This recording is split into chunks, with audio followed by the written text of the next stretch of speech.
ताज्या बातम्यांसाठी पाहत रहा तीचा सागर न्यूज। भारत सरकारचा वंदे मातरम संदर्भात मोठा निर्णय। नियम मोडल्यास 3 वर्षापर्यंत कारावास आणि दंड। नेमकं काय बदललंय? वंदे मातरमचा स्पष्टपणे संबंधित कायद्यात समावेश नव्हता। 2026च्या दुरुस्तीमुळे राष्ट्रीय गीतालाही या संरक्षणाच्या कक्षेत आणण्यात आलं। वंदे मातरम या राष्ट्रीय गीताबाबत केंद्र सरकारने घेतलेल्या निर्णयांना आता आणखी महत्त्व प्राप्त झालं आहे। राष्ट्रपती द्रौपदी मुर्मू यांनी 11 ऑगस्ट 2026 रोजी राष्ट्रीय सन्मान अवमान प्रतिबंधक कायदा 2026 ला मंजुरी दिली। त्यामुळे वंदे मातरमला राष्ट्रीय गीत म्हणून कायदेशीर संरक्षण देण्याचा मार्ग मोकळा झाला। या कायद्यातील दुरुस्तीमुळे राष्ट्रीय गीताचा जाणीवपूर्वक अवमान करणे, त्याचे गायन थांबवणे किंवा गायन करणाऱ्या समूहात अडथळा निर्माण करणे हे दंडनीय ठरणार।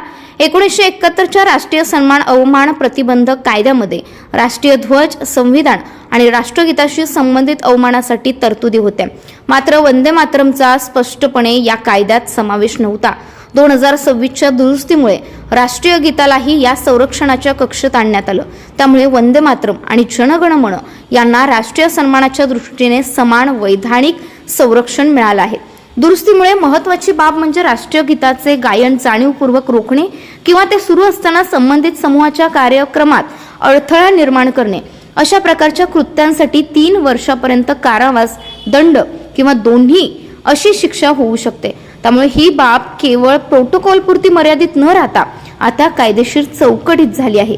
केंद्राच्या गृह मंत्रालयाने 2026 मध्ये राष्ट्रीय गीताच्या गायनासाठी स्वतंत्र प्रोटोकॉल जारी केला। त्यानुसार शाळांच्या दिवसाची सुरुवात राष्ट्रीय गीताच्या समूह गायनाने करण्याबाबत निर्देश देण्यात आले। त्यामुळे शाळांच्या सकाळच्या सभेत वंदे मातरमचे सामूहिक गायन करण्याला विशेष महत्त्व देण्यात आले। मात्र कायद्यातील दुरुस्तीचा थेट केंद्रबिंदू हा राष्ट्रीय गीताला वैधानिक संरक्षण देणे आहे हे लक्षात घेणं महत्त्वाचं।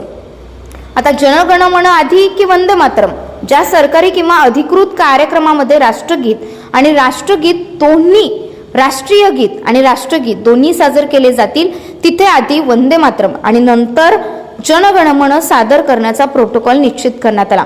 अधिकृत आवृत्तीत वंदे मातरमची सर्व 6 कडवी समाविष्ट करण्यात आली। या पूर्ण आवृत्तीचा कालावधी 3 मिनिटे 10 सेकंद निश्चित करण्यात आला।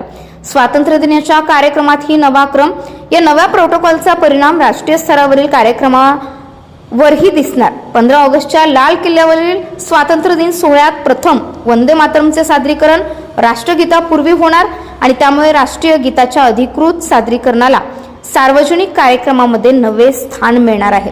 6 कडव्यांची पूर्ण आवृत्ती का महत्त्वाची? स्वातंत्र्यानंतर अनेक ठिकाणी वंदे मातरमची प्रामुख्याने सुरुवातीची 2 कडवी गायली जात होती। नव्या प्रोटोकॉलमध्ये मात्र अधिकृत आवृत्ती म्हणून 6 कडव्यांचा समावेश करण्यात आला। आकाशवाणीनेही 26 मार्च 2026 पासून ही 3 मिनिटे 10 सेकंदाची पूर्ण आवृत्ती प्रसारित करण्यास सुरुवात केली। त्यामुळे शाळा, सरकारी कार्यक्रम आणि राष्ट्रीय सोहळ्यांमध्ये वंदे मातरमचे सादरीकरण अधिक एकसंघ करण्याचा प्रयत्न केला जात आहे। अशाच नवनवीन घडामोडी जाणून घेण्यासाठी पाहत रहा तीचा जागर न्यूज। नवीन घडामोडी जाणून घेण्यासाठी पाहत रहा तीचा जागर न्यूज।